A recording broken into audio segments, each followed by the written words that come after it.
On-Tap Plumbing and Gas covers all Perth areas from Mandurah to Two Rocks and has a team of plumbing, drainage and hot water experts. They have an amazing reputation for their excellent service and quality workmanship on time, every time, and it is easy to see why they are a favourite to many Perth property managers. Whether you just need some friendly advice or an obligation-free quote, look no further than On-Tap Plumbing and Gas.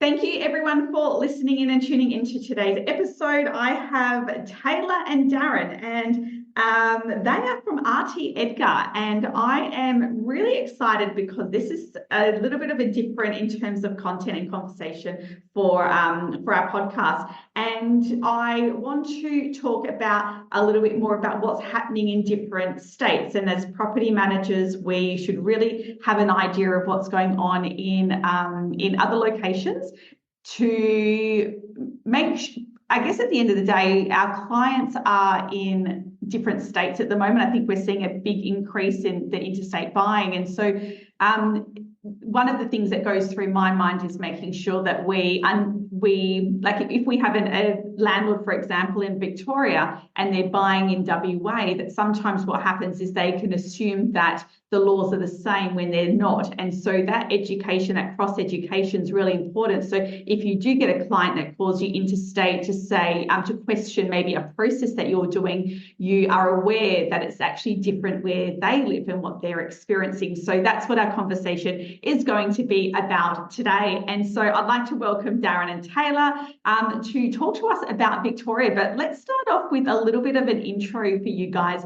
so you can tell us a little bit about you, where you've been, where you are now, and about the business. Darren, how about you? Oh, Taylah, you start off. My name's Taylah. I'm the Business Development and Leasing Manager at RT EDGAR in Toorak, which is about 10 kilometres out of the CBD of Melbourne.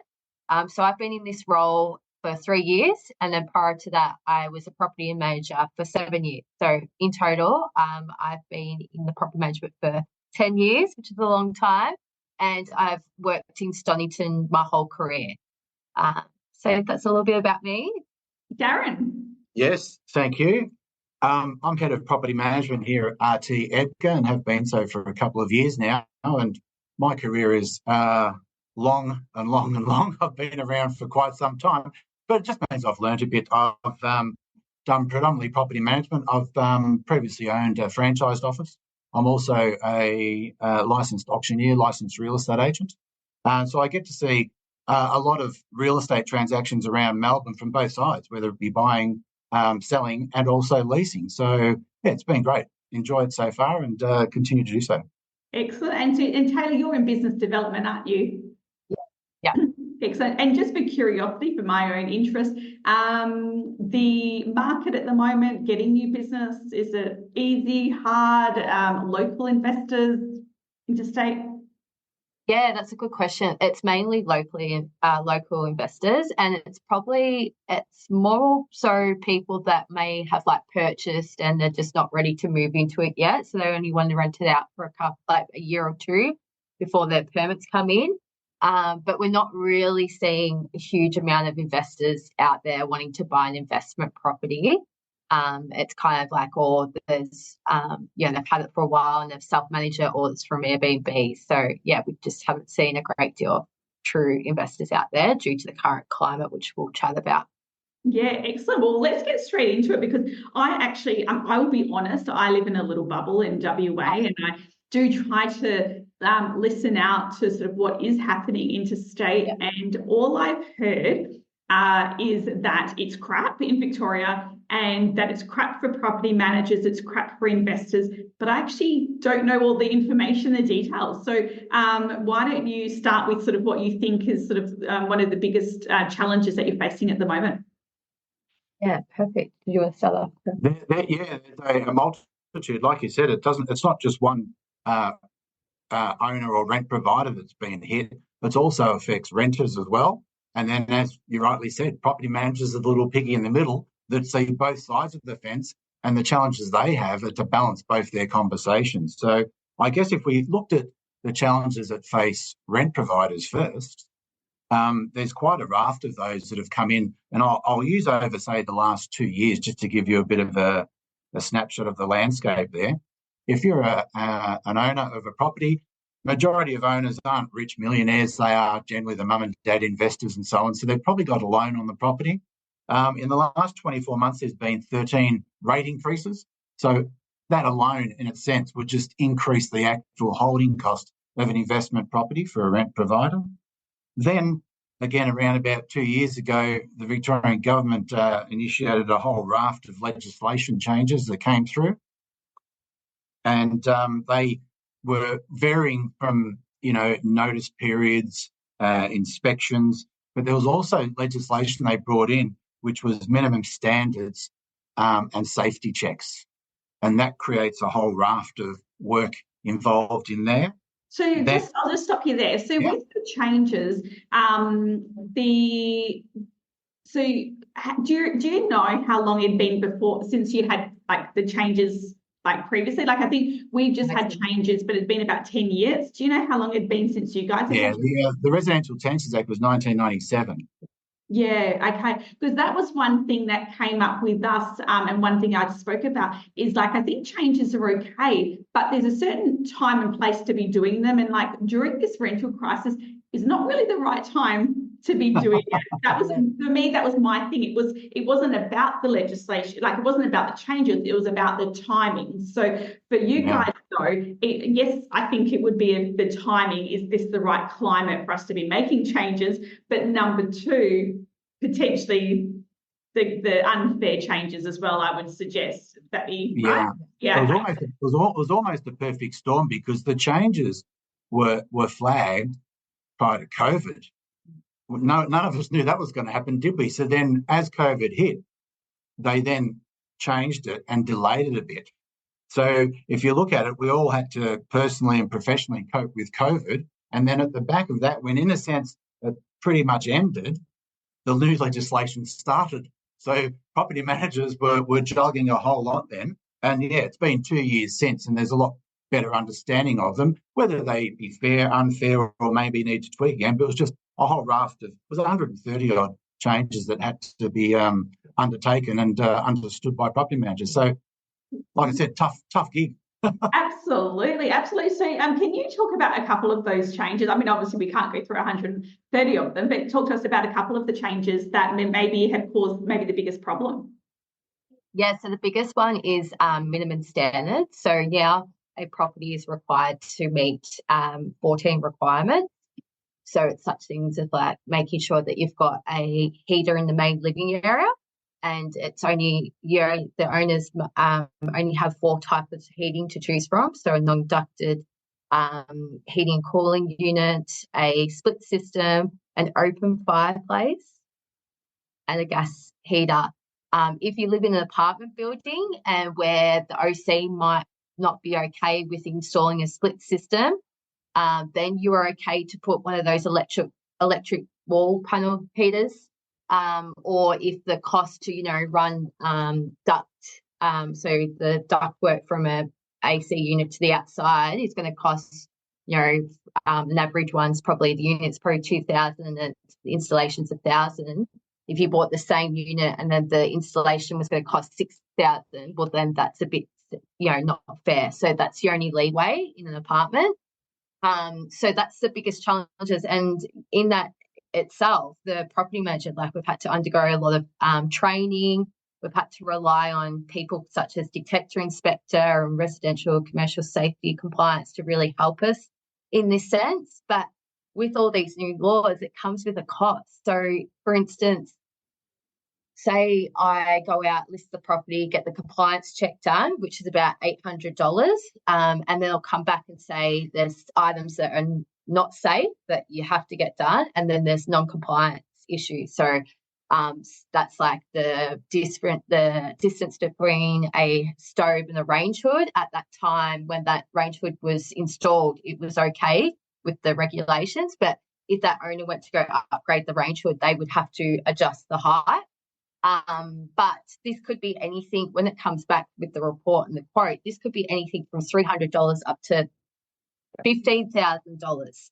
And that's in itself, you haven't even leased the property. So that's then putting pressure onto the owner to fork out more money, and also then look like, well, I need to recoup these, costs. And so they're obviously increasing the rent, which means tenants are then having to pay that money. So it's a bit of a domino effect. And then at the same time, for us property managers, we really have to be on our game, making sure that, these checks are being done, because otherwise an owner and an agency can actually be fined, and that can be up to $10,000. And we can also be listed on the public listing as well. So I'm all for making the property safe and making sure that, a $350 per week property up to $3,000 is all up to an good standard.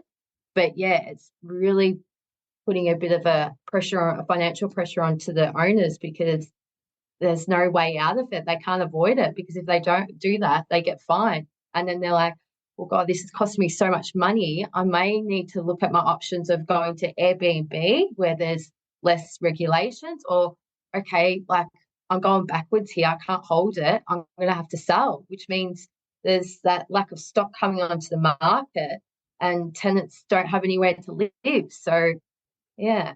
Okay, so I've got been the biggest one.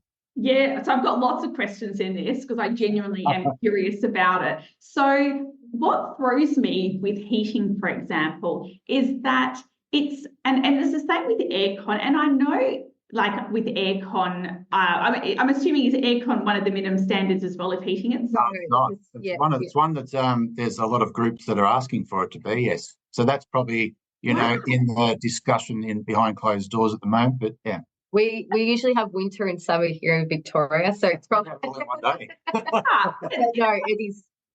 Yeah, heating clerk. It's with aircon, I sort of get, because it's really hard. If you're hot, if your house is hot, it's really hard to cool it down. But with heating, you know what? Go stick some Ugg boots on and go get a hoodie and stick on like that. You can physically warm yourself if you need to. The other thing is that throws me when it comes to aircon and obviously heating, that you can get some really awesome portable heaters. So why would that pressure be put on a landlord when a tenant is able to go down to Harvey Norman and go get a really good, fan controlled oil heater, which is what I've got for my kids' rooms, which is really good. So I sort of, because it can be sort of somewhat rectified by a tenant, I find that's my first thought, why enforce that into a property? My second thought is, and I think that's very true, people putting their property onto the Airbnb because there's less, going to be less conditions there. But has it transferred, the heating, for example, has that transferred through to the selling of properties and affected the way properties get sold? If someone was buying it as an investment, it doesn't have to be sold with heating or anything, does it? No. But what it has done is just probably raised another tick box on a buyer's checklist to say that if they're going to buy a property for investment, is it compliant now with minimum standards and the safety checks? Because those safety checks, without going into it too much, relate to the switchboards. There's also about privacy being block-out blinds and curtains in bedrooms and living areas, disclosures about mould and all those things. So I guess a buyer would go, hey, I've got to make sure this ticks the boxes here, because if not, I've got to factor that in. If I buy this place, before I can rent it and give it to Taylah, hopefully, to lease out, I need to spend A, B and C to make sure it is compliant. So, yeah, it would be factored in. Yeah, okay. And so then my other question is it possible for a property manager to do the compliance check, or is it having to be formally signed off by somebody? Yeah, the property managers don't do compliance checks in any way, shape or form. One, possibly for their knowledge, even if they did know them. Two, for the liability of it. A landlord or a rent provider is required to sign a disclosure statement to any ingoing renter. And on there, it's all signed off that it meets minimum standards, and it's also the safety checks when they were done, the dates for gas, electrical, smoke detectors and that. So, yeah, so it's the owner's responsibility, and every property manager should make sure that the rent providers do sign out, not themselves. Yeah, and how often would they have to get that done? Is it just the first time you rent out the property, or is it on a regular basis? Stay with us. We'll be right back. MCG quantity surveyors are a favourite for property managers around Australia to help their clients maximise their cash flow through tax depreciation. I love how they place a strong emphasis on industry-leading education and data releases that they share with our community, and because they support the property industry so much, it is a no-brainer to use them for all your tax depreciation needs. Smoke detectors are annually, and gas and electrical safety checks are every 2 years. Yeah, it's hard putting so much pressure, like you said before, like on property managers. It's another thing that they've got to add to their repertoire. It's when I went traveling over to the US a couple of years ago, we went to some offices. One thing that stood out in what was happening in America, and I talk about it a bit because I think it's a great concept, that as time goes on and the longer in the industry, we're expected to be experts in so many fields, and it just keeps on piling on. And so when I visited some offices over there, what happens is if there was a tenant that you had sent a termination notice out to, at that point, it actually goes to a lawyer, and the lawyer is the one that does the eviction or the bailiff, applies for court, all of that. And the landlord pays, I think it's like $1,000. It's a bit of a set fee for $1,000 when it got to that stage. And then the lawyers took over it. And I thought, you know what, that makes sense. That's really good because it's taking the pressure off the property manager now having to be an expert in court and law and eviction. And things like that, like I'd love just exploring different options because I think that would be something amazing to come into Australia. And so I hate when we keep on getting piled with more and more stuff because it affects everybody. So it's that's a crappy change. And one thing that, like, bring it back to WA with our changes, what you'll find is that a lot of property managers will actually say, well, yes, those changes have come in, but they've always been best practice anyway. And from the sounds of it, a lot of the changes don't necessarily sound like that they were best practice and potentially being done anyway. They are a very one-sided situation. So, and that's something very important, I guess, to keep in mind whenever different laws come in place. So, well, that's a crappy one. I'm sorry you guys have to deal with that. It's one of those ones that the legislation is good in a sense of every property should be safe. Yeah. No one will ever question that. That's exactly what it should be. But it's almost like that unintended consequences that happens. And unfortunately, we live in a society where if you want something done, it's going to cost money. And so if it's all costed on one side of the ledger, then they're going to look at how they can recoup their costs and look at, and balance it out. But yeah, the legislation was good. We support that. Yes, definitely. It might, another couple of years, we might have a different situation where it rolls around. Yeah, now this could have been a rumour, so correct me if it's wrong. It was a landlord that was over in Victoria, and he told me that something about potentially the compliance or something had to be done by the government, and so that fee went back to the government anyway, and it was like a money-making. Okay. So it's independent. No. Okay. I was just curious because I remember him telling me that. So yeah. I love a good story. Yeah. Absolutely. So it'd be good story if it was true, but no, that's all good. All right. So give us another idea of something else that sort of happened that's really affecting you guys. Again, if we're still talking on the rent provider or the owner's side of it, Victoria property owners just had their land tax increased as a result of our long-standing COVID debt. So for the next 10 years, they've lowered the tax-free threshold, which means all owners of investment properties now in their mail are getting an extra large tax bill. So so that's and that's not going to end anytime soon. Again, another little layer of a holding cost that just makes it a bit challenging for owners. Having said all that, what would be an average, like from a cost point of view, what would be like an average land tax bill? Because it's based on property values and whatever else they own, someone might own one property and someone might own 3 or 4. But I did some checking on here. On an average basis, the extra cost could be anywhere from $1,500 extra per annum to thousands, depending on what their tax situation is. Let's just kick you while you're down, hey? Yes. Yes.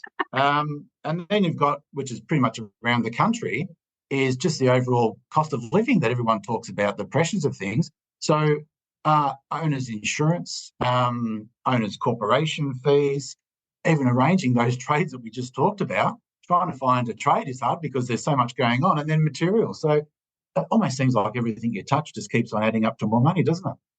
Yeah, absolutely. And what? So you've talked about sort of like the landlords and how they've been affected. What are you seeing as an industry with property managers? Feelings like getting out of the industry, wanting more money. What's happening in that space? Yes, tick to both of those two. If COVID didn't, thin out the numbers in property management, legislation certainly, when that came in straight after it, thinned it out a bit further. So now we've got a big shortage of property managers, what levels of skill, but from the juniors beginning to the ones that are senior. But yeah, the numbers are very thin. But then also we have to balance out their well-being, of course, now, because mental health is a big issue in the workplace. So those conversations that they're having now are not necessarily just property related anymore. They're talking about a financial conversation that they've got to have with two parties that may feel a bit of pressure. You've got an owner who's going, hey, all these costs are adding up. I'm only getting X amount of rent. I need to put it up. What's a fair level? And of course, they're going to try and push the needle a little bit to their advantage. That property manager's got to balance that conversation, then possibly get off the phone and pick up a renter who might be in a situation, of course, similar to other people where we've got pressures on them, and discuss that their rent's now going to go up. So they're not good conversations. And if you managed a reasonable portfolio, you could do that a couple of times a day. It'd take a bit of metal to stand there and have those conversations and still come out with a smile on your face. It's just probably more taxing. So I think what you'll see is, yes, some people getting out because it is too hard. You might see portfolio numbers having to be reduced to manage the numbers that you can manage. Then you're going to have to look at introducing, if they haven't already, some mental health support, whether it be further breaks and so on, more training to catch up the legislation. So there's a whole lot that rolls along, which always happens in property management somehow, doesn't it? Yeah, I just can't see how that can work sustainably, because if you have to reduce the portfolio sizes to manage all this extra workload, but you need to increase the property manager's wages to the responsibility, the increase in responsibility as well, then it's going to be another hit on that landlord, because fees go up. Yes. And yeah, that's right, because then it'll be a hit on the business, obviously, won't it? Which then affects the profit. And then they go, well, how can we maximise it? And then it looks at fees. And then there's another conversation that Taylah has to juggle with when she discusses owners out in the competitive market space as to what fees you pay, because the fees of yesterday certainly don't match what they should be or could be today with the amount of work that's included. I also know some larger companies, they've employed a title role of a compliance officer just to do it. We also know that a lot of real estate agents around the country use VAs. That's another affordable way to try and get some of the admin out of the way. But yes, like we said at the outset, I guess we initially started off thinking we're going to manage a property, but there's so much more, isn't it, than that? Yeah. Can you give us one more, and then I want to go into a little bit of the business side with you guys, and I guess more the business and staffing side, but just one more example of another change that's been a bit of a problem.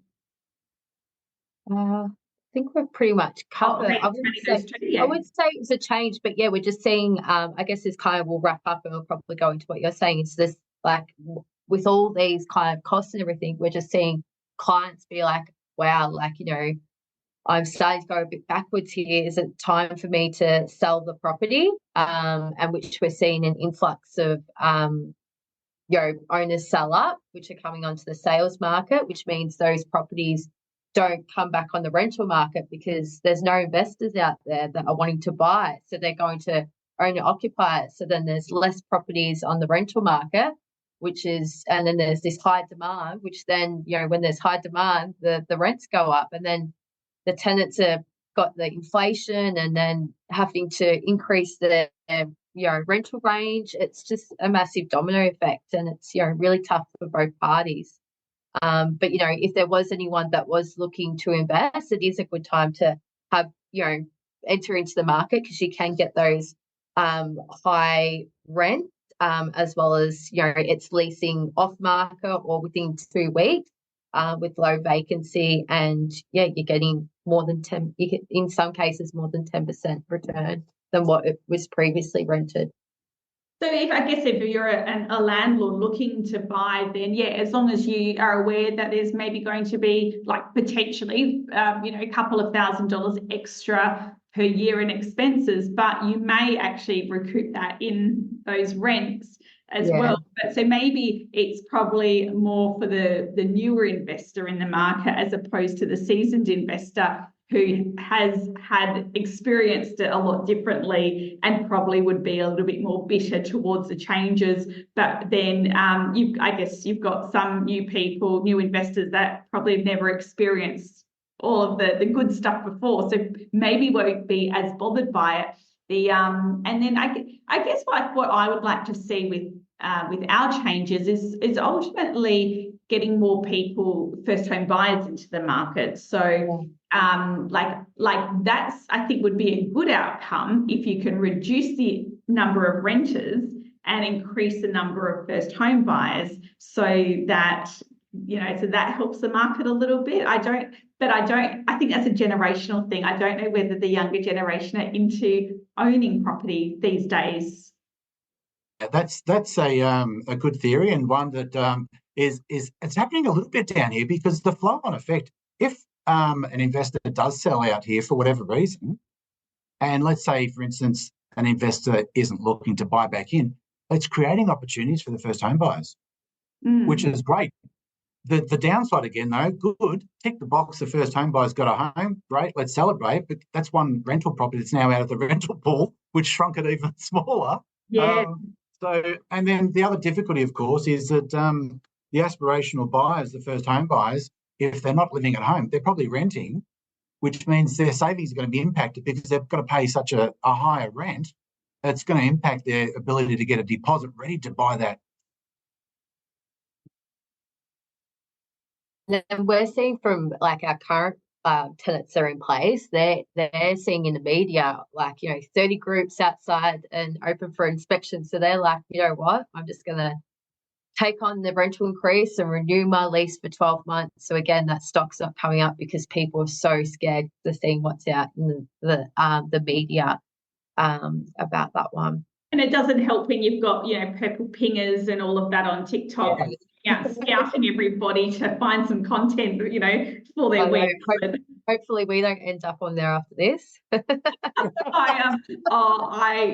had that Rachel McQueen and purple pingers, people have tagged them into my TikTok, and I've just been waiting for the day that they do it. So I'm strategic. I try to balance out my content so it's slightly safe, but not too exposed. But I mean, that's the truth, unfortunately, is that we are not only exposed internally in our offices, we've got people out there just wanting to have a little bit of content and love finding opportunity to do that. We with one of our changes, which is not a big drama in WA, but it's just been brought in where we can't encourage rent bidding. So and to be honest, most decent property manager probably wouldn't have really encouraged rent bidding anyway. So if we get an application and there was someone that we liked but someone else who offered $50 extra per week, we can't call up the application. We like to say, hey, we really like your application, but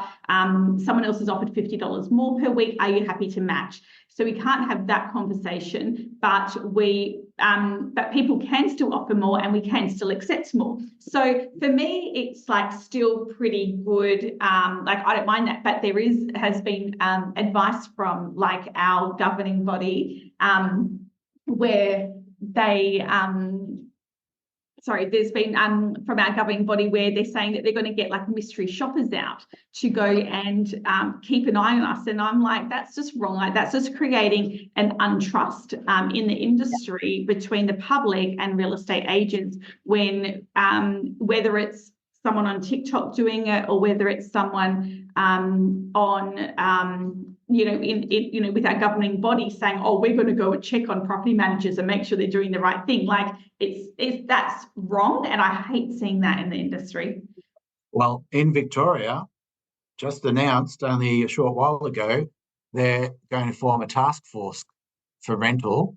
And this task force is from Consumer Affairs, and they're going to go out and about to make sure they crack down on any owners that don't comply with those minimum standards, and real estate agents for all the compliance requirements, advertising, everything. So they're going to be out there. So that's just been announced, and I think they're employing people now. So again, another layer for a property manager to worry about who's coming through the property next door, who's coming through the office doors. To call it a task force, I hear task force, and I'm picturing like the SWAT team coming in, and I'm picturing people with shields on them and all of that. So so that's terrible. So then in the office, what I guess I'm worried about is the business owners. Are we seeing an increase in people wanting to sell their rent rolls, or do you think that's to come? I think we're in the middle. The first initial thoughts were that's exactly what's going to happen. Owners are going to go, no, I'm out, I'm done. It didn't really happen. But then as time is rolling on with those tax increases this year that came in, we're starting to see probably more than we normally would have selling. And then the question is now whether that's going to continue. I guess it's like what you mentioned before as to what sort of investor it is. Real estate has always been a great investment long-term and should be seen that way. Short-term investment is certainly not what real estate is about. So I guess the long-termers understand that this is, a change, and a lot of the changes are good, and the costings might not add up at the moment with the economic situation we're in, but we'll see this out because if their property continues to have capital growth, all ends well in the end somewhere. They might lose a bit down here or cost a bit more to hold it, but at the end, there's going to be, an asset-rich growth there at the end of it for them. The other ones who might be in it, financial capacity is now tested, and probably the capacity that's tested the most probably wouldn't be the extra cost that they're paying here. It's probably going to be interest rates, because across the board we know that there's a lot of mortgage stress out there, and if that continues to bite, they can only juggle it for so long, and then sooner or later they'll cut it loose. So yeah, the story's still evolving at the moment, but there is definitely more selling out now than there was before. Yeah, and yes, and it depends on, I guess, what stage they are in their business as well, whether they were at their end of their career, their business career. Yeah. Thought, you know what, like, I'm not going to do that for another 5 years. And then there will be younger business owners that are like, no, there's still potential. This is just a hiccup in the road. Do you guys in your office have a plan for the short term of how to deal with it? Like, are you going to be looking at increased fees, or is it going to be better education for the landlords, or is there anything that you are going to do, or do you think you'll just ride it out, just watch the space for a little bit and then sort of have a plan? No, so that's a good question. So obviously I deal with a lot of new business. So, firstly, I'm working with the sales team. So, if they've got a person that's come through their open that they know is going to rent it out, that's where I'm calling them and telling them about minimum standards and everything like that, and offering a service to come down and just, say about heating, for instance, is something that they will have to look into getting. But as for fees at the moment, when I'm going to my appraisals, I'm really showing the client of the value service that they will get, and obviously really educating them around the compliance and how important it is to have a property manager and what's involved and everything, and really showing that value. And that is how I'm still able to obtain that high management fee. But at the same time, I'm still getting a lot of people coming back being like, hey, like, can you do any better on your fees? Because, we've had such and such through, but we really liked you because you were across all the laws. They didn't know, a few people didn't even mention about minimum standards, but, is there a chance of reducing your fees? So it's challenging at the same time because, you don't want to work with, we've got costs involved with the business that we have to pay. So I think as things go on, that's going to become a more and more question that I will get asked. But at the moment, we're just trying to educate the client, show how much value we can provide them in looking after their most important asset. So for the time being, it's okay. But yes, it will be interesting to see if, with all these costs involved, whether things change. Yeah, the fee thing is interesting. My long-term thoughts about these different laws coming in, I feel like that they're there to create longer tenancies in properties. So the idea is that, and this is probably like a general overview of all states, but the idea is that we have long-term tenants who treat the property as their home and get that long tenure in the property. So for that reason, I don't actually think that we need to stress too much in the long term about letting fees, ingoing reports, outgoing reports, because I think they're going to reduce naturally as people stay in properties longer because of these new laws. So this is the way like my mind thinks. So where I can, the management fee stays the same. And also, like, do you guys do routine inspections regularly in Victoria? Yes, we do. Yeah. Yeah. So keeping the routine inspections, price those two consistent. But when it comes to the leasing ingoing, outgoing, if I feel the need to offer a little discount, they're the ones that I will do the discount, only because I don't think that they're going to be that common long term. So, and quite often owners ask, well, in WA, they ask as like, it's like saying, how are you? Like they just ask that question. They don't really care for the answer, but it's just a standard question they ask for. It's like a psychological thing. And sometimes as well, just by offering them a little discount on like maybe the ingoing report or the outgoing report is enough to keep them happy. Well, the ones in WA anyway, is enough to keep them happy that they've had that little win. So that would be sort of my thoughts and feedback around, property managers that are listening or BDMs that are listening. Just thinking of that long-term, is that going to be a long-term problem? Probably not. Yeah, another thing that I've been doing, and like I said, when I've been going to the appraisals, is really kind of saying to the owner, like, it's letting them know that, it's really good that you are becoming a rental provider, and we understand that there's some cost involved. I've actually been trying with every property, doesn't matter what price range it is, I've actually been doing an off-market campaign for 7 days just to reduce that cost, because obviously realestate.com is like $480 plus GST. So I've been really making sure that I give every owner an opportunity to save some money in the current climate too, which just helps with the overall cost. Hold on, is that how much realestate.com charge for a rental listing? Yeah. Holy moly. You should see how much they charge for a sale. No. Can you tell me how much they charge for a sale on average? Like roughly? It depends. They've got a pricing model that goes on activity per suburb, but it could be, up to a couple of thousand to 3,000. No. And wow. some. Yeah. Wow. In WA, we're a lot cheaper than that. Holy moly. There you go. That was the biggest thing that's blown me away, this conversation.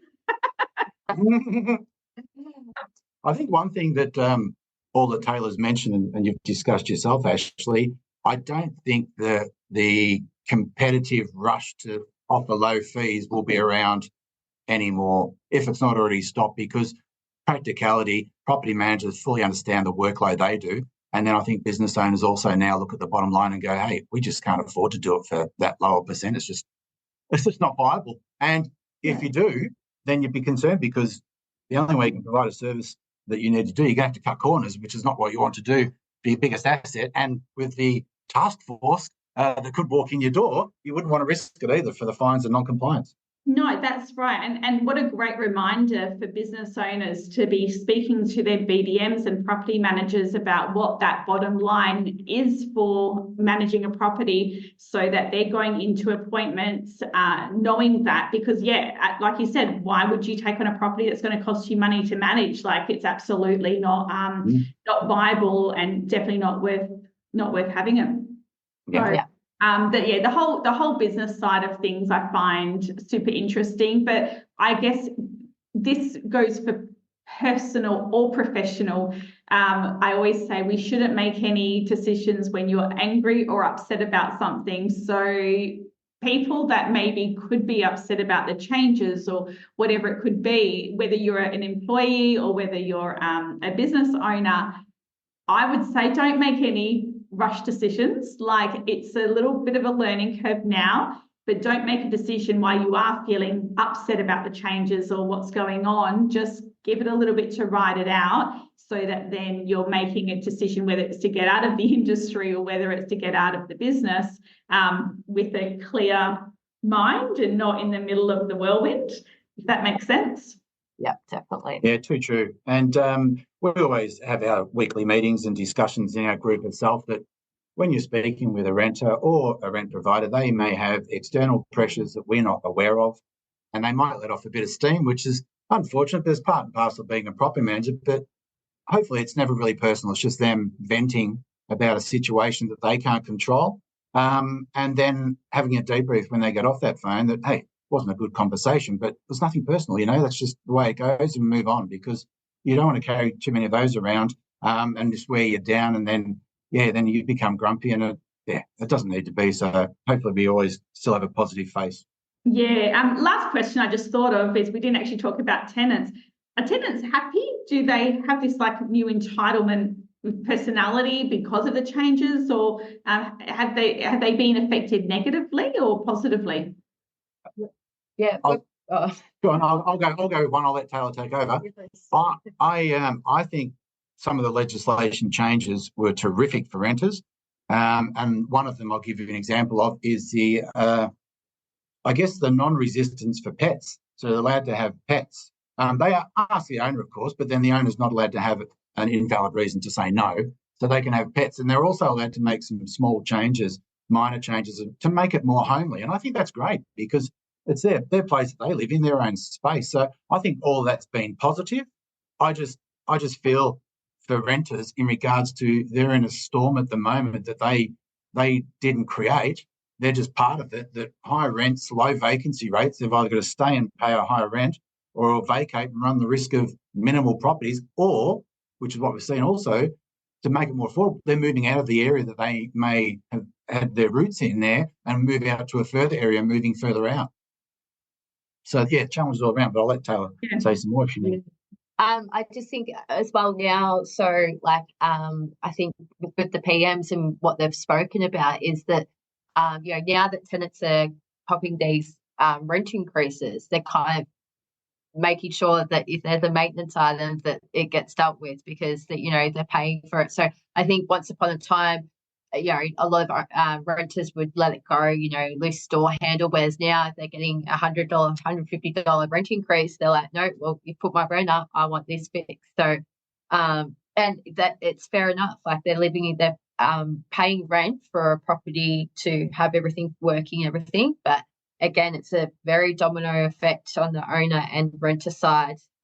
So we really do hope that the government, steps in and provide some leeway for, some incentives for people for investment properties, or some rebates for the safety checks and everything that will just kind of help to balance everything out on the owners and renters side. I had this discussion actually with owners when you just mentioned about like the loose door handle. If an owner wants to put up the rent, a significant amount, and I know that the tenant has before asked for little things, I always say to them, just so you know, if you put the rent up, they're going to be expecting that door handle to be fixed or that kitchen to be fixed. So just like giving you the heads up, like that's going to happen. And I always just say it's not against your tenants, just a natural a thing that people do, and it's sort of fair enough as well. But it's same problems in the States, I think, with that. It's been really, really great to find out a little bit more about Victoria. So thank you so much for sharing that, and definitely it helps me personally when it comes to my Victorian landlords who are buying in WA to understand what they're experiencing and how it'll affect their opinions and their thoughts. I feel like we're really lucky in WA. Do you know why? Because like our laws are so easy. So our owners are just expecting that they have to do all that. And it's like, no, you don't have to. So it makes us probably look a bit better, to be honest, because we don't have to worry them for all that stuff. But if you're listening to this and you are a property manager or a business owner in another state and want to sort of have those same discussions like Taylah and Darren and I have had today, would love to have you on. So just make sure you send me a message after listening to this and reach out, and we'll get you on the podcast and have those same conversations for other states. Taylah and Darren, it's been a pleasure. I appreciate your time and filling us in with sort of all that. And it sounds tough, but I feel like there's some positivity there in the long term. Just write it out. So I hope you guys can have the stamina to do that. Thanks very much for your time. Thank you so much for having us. Guys. Great. Today's wonderful sponsor is MyConnect, and we can't stress how much we love this company. We have used them in our business for years now, and they sync directly into our software. We literally do nothing. MyConnect are now just set up to contact tenants for utility connection as soon as they are uploaded as a new tenant in our system. And our team reaps the benefits of a generous rewards program. For every successful connection they offer to property managers, this fuels their Uber Eat Friday obsession. MyConnect guarantees that utilities are connected on the agreed day with a wide choice of suppliers for your clients. If you don't use MyConnect in your office for Tenant Utility Connect, definitely get these guys in to see how they can set you up.